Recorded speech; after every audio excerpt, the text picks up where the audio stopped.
Vous devez croire que quelque chose de bien va avoir lieu. Vous devez dire par votre propre bouche, je m'attends à ce que quelque chose de bien m'arrive.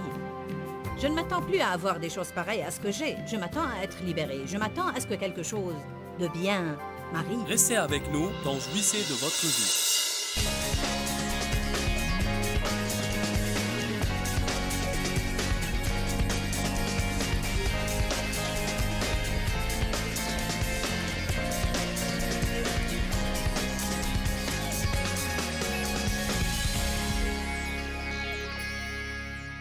Vous ne serez jamais vainqueur si tout ce que vous voyez est la vallée. Ce qu'il faut regarder, c'est la montagne.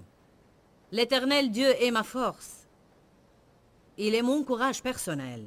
Il est mon armée invincible. Il rend mes pieds semblables à ceux des biches et me fait marcher. Non pas me garde immobile de terreur, mais il me fait marcher et m'incite à faire des progrès spirituels sur mes lieux élevés de difficulté, de souffrance et de responsabilité. Ce que nous appelons une chose odieuse, Dieu appelle une bonne chose. Il dit que la difficulté est un lieu élevé. Pourquoi? Parce que nous faisons un progrès spirituel là-bas. Quand nous sommes sur les cimes, notre chair est ravie. Mais nous ne grandissons pas spirituellement. Nous ne grandissons pas spirituellement sur les cimes. Nous grandissons dans les vallées. Il faut apprendre à remercier Dieu pour les vallées. Je sais qu'on doit le faire par la foi, et notre chair ne trouvera pas de quoi s'exciter en cela. Mais ceci m'a étonné lorsque je l'ai vu dans la traduction amplifiée de la Bible. Il dit « les lieux élevés », puis entre parenthèses, sont difficultés, souffrances et responsabilités. Nous croyons que les vallées sont les lieux bas, mais Dieu les appelle les lieux élevés. Même si je devais traverser la vallée de l'ombre de la mort, le premier point est que nous traversons. Je ne craindrai et ne redouterai aucun mal. Je ne craindrai aucun mal. Je ne le redouterai point. Quand David a dit cela au psaume 23, 4, est-ce qu'il disait ce qu'il a ressenti comme « Oh, loué soit Dieu, je n'ai pas peur de ceci » Ou bien faisait-il une déclaration de foi? Est-ce qu'il déclarait ce qu'il ferait? Je ne crois pas que David exprimait ce qu'il ressentait. Je crois qu'il parlait de ce qu'il ferait en tant qu'homme de foi. Je ne craindrai pas. Je ne craindrai pas. Je ne craindrai pas ceci. Je ne vais pas chercher à éviter ceci parce que je sais que cette vallée va m'emmener à la prochaine cime. Je ne vais pas m'enfuir de ceci. Je vais le confronter. Je vais le confronter. Je ne vais pas faire le tour de la même montagne stupide encore une fois. Est-ce que quelqu'un m'a entendu? Y a-t-il quelqu'un d'entre vous qui en a assez de faire le tour de la même montagne, de nouveau, de nouveau, de nouveau? Il y a sans doute quelque chose qui ne va pas quand nous n'arrêtons pas de tomber et de retomber dans le même trou. Le Seigneur nous en retire et nous y tombons de nouveau. Il nous en retire et nous y retombons. Il est évident que nous devons apprendre quelque chose. Quelque chose m'échappe, Seigneur. Il y a quelque chose ici qui m'échappe. Quelque chose que je ne vois pas. Peut-être c'est votre attitude, ou votre bouche, ou beaucoup de choses. Alors laissez Dieu vous montrer la vérité, parce que la vérité vous libérera. Fuir les choses ne nous libérera pas. La vérité nous libérera. Je ne craindrai ni redouterai aucun mal. Ésaïe 41, verset 10. Ne crains rien, il n'y a rien à craindre. Car je suis avec toi. Ne sois ni angoissé ni inquiet, car je suis ton Dieu. Je te fortifierai et je viendrai à ton secours. Pour sûr, je t'aiderai. Pour sûr, je te soutiendrai de ma droite triomphante qui fait justice. Lorsque nous nous trouvons dans des places difficiles, la première chose que nous avons besoin de faire n'est pas nécessairement de demander à Dieu de nous en sortir, mais de nous fortifier afin que nous puissions les traverser en agissant comme de vrais hommes et femmes de Dieu. Si vous contemplez vraiment les prières que Paul a priées et que Jésus a priées et quelques autres apôtres ont prié pour les églises, vous ne trouverez pas Paul priant pour eux afin qu'ils soient délivrés de leurs problèmes. Il a prié afin qu'ils agissent correctement dans leurs problèmes, afin qu'ils manifestent le fruit de l'esprit et qu'ils endurent quoi que ce soit qui entrave leur chemin avec une bonne humeur. Je priais beaucoup pour nos associés pour qu'ils n'aient pas de problème, etc. Peut-être que vous n'aimerez pas la façon dont je prie pour vous maintenant. Mais vous savez, je prie peut-être des prières efficaces parce que je ne peux pas prier une prière qui vous tiendra toujours à l'abri des vallées et je ne peux prêcher aucun message qui vous gardera de traverser quoi que ce soit. Mais je peux vous apprendre comment vous comporter quand vous passez par des difficultés. Je peux vous apprendre comment vous en sortir plus vite. Je prie souvent. Seigneur, je prie que quoi que ce soit qui entrave la route de nos associés, qu'ils le supportent avec bonne humeur, qu'ils ne soient pas découragés, qu'ils ne soient pas vaincus, afin qu'ils gardent leurs engagements tout en passant par les problèmes, et qu'ils ne perdent pas leur joie en y passant. Nous n'allons pas impressionner le monde si nous n'avons rien qui se passe dans nos vies. Ce qui les impressionnera, c'est que si nous avons les mêmes problèmes qu'ils ont, nous gardons une bonne attitude quand même. Amen. Je ne veux certainement pas dire que nous n'avons que des problèmes, des problèmes, des problèmes. Cela n'est pas vrai. Nous avons des vies formidables et il y a des cimes. Je crois que plus vite vous apprendrez à sortir des vallées, plus vous passerez du temps sur les cimes. Mais je répète, nous devons apprendre comment traverser les vallées correctement pour en sortir très vite. Sinon, nous resterions là-bas plus longtemps que nous le souhaiterons. Ne crains rien, il n'y a rien à craindre. Car je suis avec toi, ne sois ni angoissé ni inquiet. Car je suis ton Dieu, je te fortifierai. Nous avons besoin de prier pour la force régulièrement. Je te fortifierai. Qu'est-ce qui est écrit dans le psaume 84? Lorsque vous traversez la vallée des larmes, la vallée de Baca, votre force augmentera et augmentera. Vous y entrez avec un certain niveau de force, et si vous priez Dieu pour qu'il vous donne la force, vous en sortirez avec un autre niveau de force. Que fait Dieu dans ces temps? Il vous prépare à confronter l'ennemi. Voici, tous ceux qui sont irrités et enflammés contre toi seront confondus, ils seront couverts de honte. Tes adversaires et ceux qui te combattaient seront réduits à rien, ils périront. Tu chercheras ceux qui disputent contre toi, et tu ne les trouveras plus.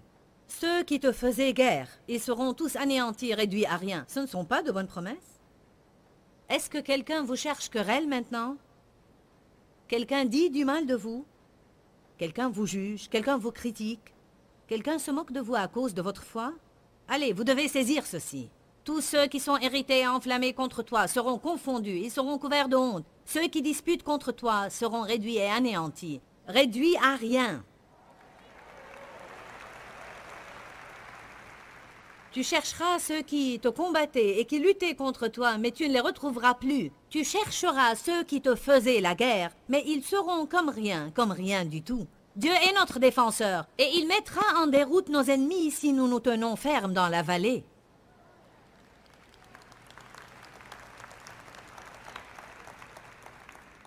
Ah, ça c'est bien, verset 13. Car je suis l'Éternel ton Dieu qui fortifie ta droite.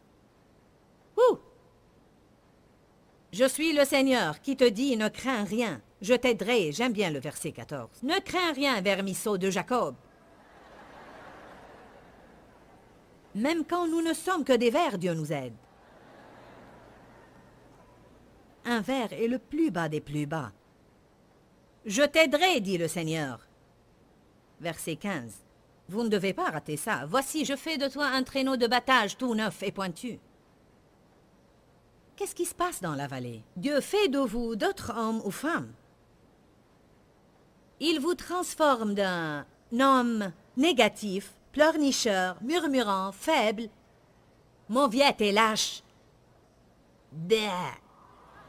Il vous change d'une chèvre qui ne fait jamais rien autre que dire « mais » en une brebis qui suit le berger, qui écoute toujours la voix du berger et qui est toujours prête à obéir. Je fais de toi un traîneau de battage tout neuf, armé de pointes, ou dans la vallée. Et la montagne qui se dresse devant toi.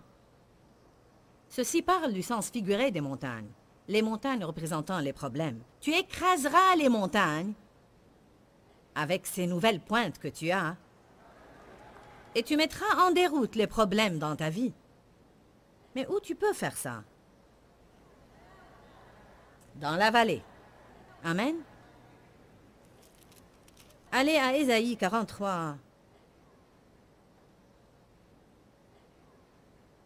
Verset 2. Si tu traverses les eaux, je serai avec toi.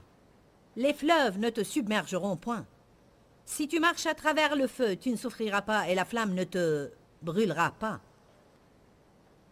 À travers, à travers, à travers, à travers, à travers. Quand tu traverses, quand tu traverses, quand tu traverses, quand tu traverses, il dit « Je serai avec toi ». Quelle doit être notre attitude? Quelle doit être notre position en passant par des problèmes? Vous devez croire que quelque chose de bien va avoir lieu. Vous devez dire par votre propre bouche « Je m'attends à ce que quelque chose de bien m'arrive ». Je ne m'attends plus à avoir des choses pareilles à ce que j'ai. Je m'attends à être libéré. Je m'attends à ce que quelque chose de bien m'arrive. Dans le psaume 27, versets 13 et 14, le roi David dit « Que deviendrais-je si je n'avais pas l'assurance de voir l'amour de l'Éternel dans la terre des vivants ?» Qu'est-ce qui nous arrivera si nous ne commençons pas à croire au milieu de nos tribulations que Dieu va changer cela et que nous n'allons pas vivre dans la vallée toute notre vie, mais on va finir là-haut sur les cimes? Il y a quelqu'un ce soir qui a besoin d'être libéré, d'être négatif. Il y a quelqu'un ce soir qui a besoin de commencer à dire quelque chose de positif dans la vallée. Il y a quelqu'un qui a besoin de commencer à donner alors qu'il est dans la vallée. Il y a quelqu'un qui a besoin de commencer à être une bénédiction à quelqu'un d'autre alors qu'il est dans la vallée. Il y a quelqu'un ce soir qui a besoin d'être un placeur à l'église alors qu'il est dans la vallée. Travaillez dans la garderie à l'église alors que vous êtes dans la vallée. Allez, il faut prier pour quelqu'un d'autre que soi.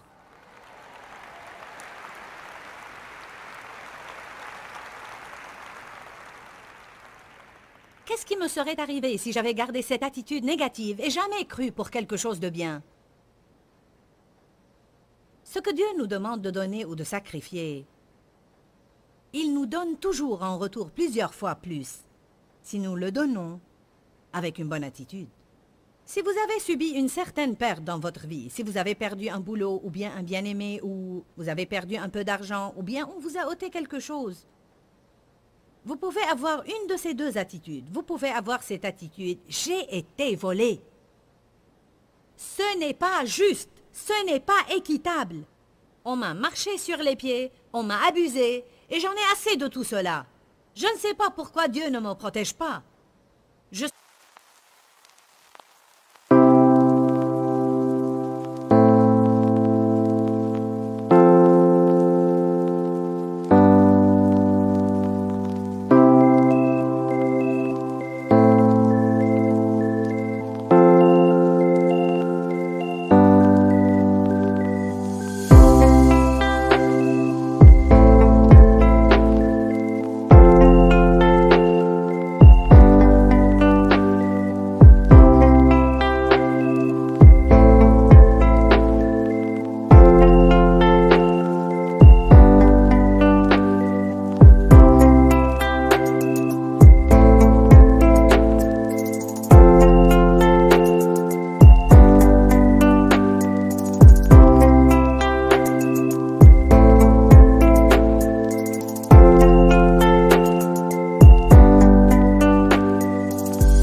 suis croyant.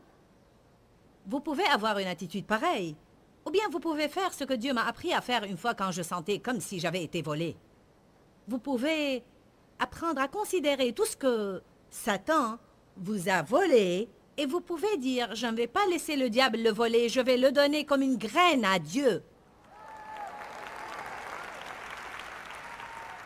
Ce dont je parle, c'est dans votre attitude. Dans votre attitude, vous le donnez comme une graine. Vous dites, je ne vais pas être dans l'amertume parce que j'ai cette mentalité que Satan me l'a volée. Je vais le semer comme une graine, Seigneur, et je vais te faire confiance pour la récolte. Amen. Je ne vais pas laisser le diable me faire croire qu'il a volé mon boulot. Dieu, je vais te donner ce boulot. Je vais te le donner et je vais te faire confiance pour un meilleur boulot que celui que j'avais avant. Je ne vais pas laisser le diable me faire croire que personne ne m'aime et que je vais me sentir rejetée toute ma vie. Oui, le diable a volé une relation, mais tu sais quoi, Seigneur? Je vais semer cette relation comme une graine et je vais croire que la prochaine relation que je vais faire va me sortir de Baca et me faire rentrer dans l'abondance des bénédictions et je vais aller de force en force en force.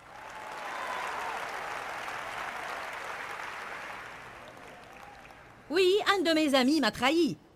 Mais je ne vais ni être en colère contre lui, ni avoir de l'amertume et une mauvaise attitude, ni passer toute ma vie à errer dans le désert, ni être jalouse de ceux qui sont là-haut sur les cimes. Je vais te donner cet ami, Seigneur. Je le sème, Seigneur, je te le donne. S'il avait été bon pour moi, je l'aurais gardé. Maintenant, je te fais confiance pour des liens divins dans ma vie. Je veux que vous saisissiez cela ce soir. Quand on a commencé à passer à la télé, il y avait une station à laquelle on payait vraiment beaucoup. C'était la plus grande station et elle diffusait un très grand nombre de personnes. C'était une des toutes premières stations et on y passait une fois par semaine.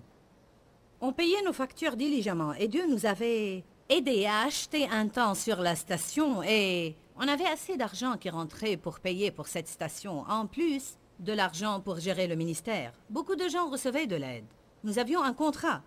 Ils n'étaient pas supposés arrêter d'émettre nos programmes sans plusieurs préavis, etc., etc. Un jour, nous avons reçu un coup de fil de notre acheteur média nous disant « Vous n'allez plus être sur cette station. » Ils ont décidé de changer leur programmation. Et ils ont dit « Vous ne passerez pas demain. » Et nous étions comme « Comment peuvent-ils faire cela ?» Ils ont rompu un contrat. Les gens qui nous regardent ne sauront pas où nous sommes maintenant. Et le revenu qu'on tirait de ça. Je vous dis, j'ai été vraiment blessée. J'ai pleuré et je me souviens que je suis entrée dans mon bureau. Je me suis mise face contre terre pour prier et j'ai pleuré et pleuré et pleuré et pleuré comme si mon petit cœur a été brisé parce que je sentais comme si je venais d'être volée. Ce n'est pas juste. Savez-vous combien ça nous fait mal lorsque nous nous sentons comme ce n'est pas juste? Et surtout quand vous sentez que vous êtes dans une situation où vous n'y pouvez rien. Et cela nous exaspère vraiment. Mais écoutez-moi bien. Quand vous ne pouvez rien faire, Dieu peut faire quelque chose à ce sujet. J'ai dit, quand vous ne pouvez rien faire, Dieu peut faire quelque chose à ce sujet. Je crois que beaucoup d'entre vous, et je crois que beaucoup qui sont devant leur télé maintenant, essayent de résoudre leurs problèmes depuis longtemps. Oui, vous êtes frustrés maintenant parce que vous avez un problème et vous n'y pouvez rien. Admettez-le. Vous n'y pouvez rien, mais Dieu peut faire quelque chose à ce sujet. Si vous le donnez et le semez comme une graine, Dieu vous fera récolter. Ne laissez pas le diable vous le voler. Donnez-le à Dieu et laissez-le vous faire récolter.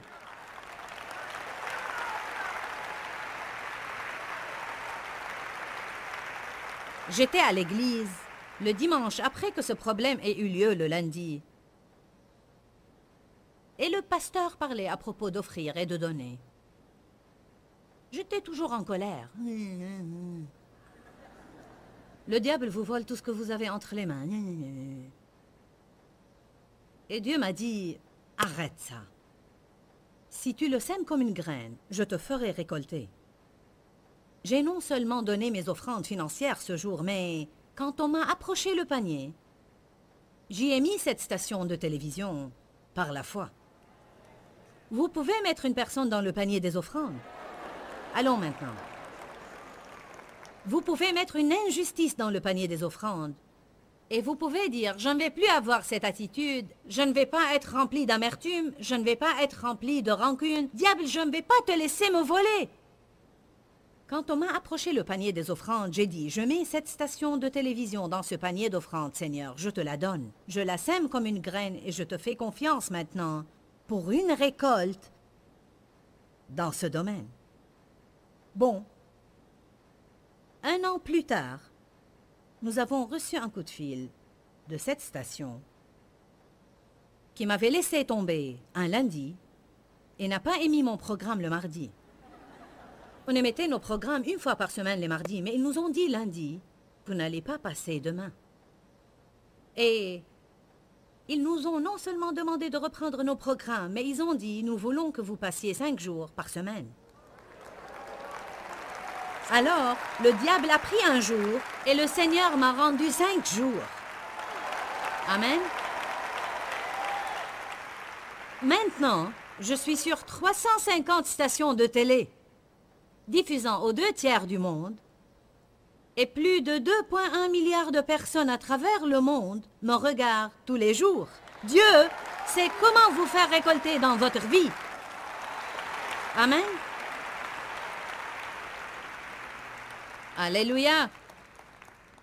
La Bible dit que Dieu est avec nous. Je suis avec vous. Ne crains rien. Je suis avec toi. Il y a écriture après écriture après écriture après écriture. Quand nous passons par des moments difficiles, Dieu est avec nous. Puis on passe à une partie totalement différente de ce verset dans le psaume 23,4 et qui dit « Ta houlette et ton bâton me rassurent. » Je ne savais pas qu'une houlette pouvait me réconforter. Nous ne sommes pas supposés craindre la houlette et le bâton du berger, car tous deux sont des instruments qui amènent du progrès et du réconfort dans notre vie. Cette houlette, par exemple, pourrait être une épreuve dans notre vie. Cette houlette pourrait être une personne qui nous attaque. Nous sentons comme si on nous passe au goudron, mais nous ne savons vraiment pas que Dieu se sert de ces choses pour nous garder vraiment dans la bonne place, pour qu'il nous mette là où il veut qu'on soit. En fait, la parole s'avère être plusieurs fois la houlette et le bâton principaux dont Dieu se sert dans nos vies. Il représente la parole de Dieu. La parole de Dieu nous corrige. La parole de Dieu nous remet sur le chemin étroit quand on se lance dans le chemin spacieux. Le berger avait une houlette et il avait un bâton, qui sont tous deux des instruments qu'il utilisait pour garder les moutons dans la bonne direction. La houlette, si je peux avoir ma houlette et mon bâton, oh, comme j'endure pour faire comprendre aux gens ce que je désire. La houlette était un bâton, et le berger attachait un très grand pommeau à son bout. Et il s'exerçait, et s'exerçait, et s'exerçait à lancer cette chose-là avec précision, jusqu'à ce qu'il puisse toucher même une cible mobile. Donc, il la lançait non seulement sur les ennemis du mouton, si jamais il y avait un loup ou un coyote essayant d'attraper les moutons. Voilà qu'arrive la houlette de Dieu. Il est notre gardien. Il nous garde. J'aime beaucoup cette écriture qui dit qu'il nous garde tout comme la prunelle de son œil. Comment la prunelle de votre œil est gardée? Je défie n'importe qui ici d'ouvrir son œil, y mettre le doigt et voir si votre œil restera ouvert. Protection. Dieu nous garde de la même façon. Si quelque chose vient contre nous, il nous protège. Il nous protège de nos ennemis. Amen. Le Seigneur est mon gardien. Il me bénit au départ comme à l'arrivée. Il me garde du mal. Il me garde du péché. Il est mon gardien, mais quelquefois il doit utiliser sa houlette et son bâton pour me garder sur le bon chemin. Si un mouton est sur le point de manger des herbes empoisonnées, le berger va... Ne fais pas ça, tu vas te faire mal. Nous sommes tellement stupides parfois que nous mangeons du poison. Quand vous écoutez les commérages, c'est comme si vous mangiez du poison. Qu'est-ce qui se passe parfois? Parfois, je me trouve en train de dire de mauvaises choses de quelqu'un et Dieu lance la houlette de sa parole sur moi. Et alors que je suis en plein commérage, je sens Dieu me gifler de dedans avec une écriture contre la médisance et les commérages, juste au milieu de ma pagaille. La première chose que je veux faire maintenant est prier pour vous parce que je crois que certains de ceux qui nous regardent ont ressenti une crainte et une peur dans leur vie. Je crois en la puissance de la prière. Alors nous allons prier maintenant pour que le Seigneur vous libère de votre esclavage. Père, nous venons à toi dans le nom de Jésus et nous te remercions pour ta puissance qui est libérée à travers la prière. Et je prie pour tous ceux qui nous regardent maintenant, tous ceux qui ressentent une crainte, tous ceux qui ressentent une peur. Je prie pour tous ceux qui craignent que quelque chose de mauvais ait lieu dans leur vie. Je prends autorité sur Satan et l'esprit de la peur dans le nom de Jésus, le nom qui est au-dessus de tout nom. Et je prie pour une libération immédiate à travers la puissance de ton onction et de ta présence. Je prie que les chaînes de la peur soient rompues au nom de Jésus. Je prie que les gens soient capables d'avoir des pensées positives, de bonnes pensées, et qu'ils croient que de bonnes choses vont avoir lieu dans l'avenir. Amen. Je sais ce que signifie la peur et la crainte parce qu'en réalité, j'ai passé la grande majorité de ma vie à craindre l'avenir et à avoir peur de ce qui a eu lieu dans le passé et de ce qui pourrait avoir lieu dans l'avenir. Dis-leur que je les aime. Dans ce livret, Joyce Meyer donne une révélation de l'amour de Dieu pour nous. Pour obtenir ce livret gratuitement, écrivez-nous à Joyce Meyer, boîte postale 40095-6300 Larnaca, Chypre. Ou bien visitez notre site web www.joycemeyer.org/fr.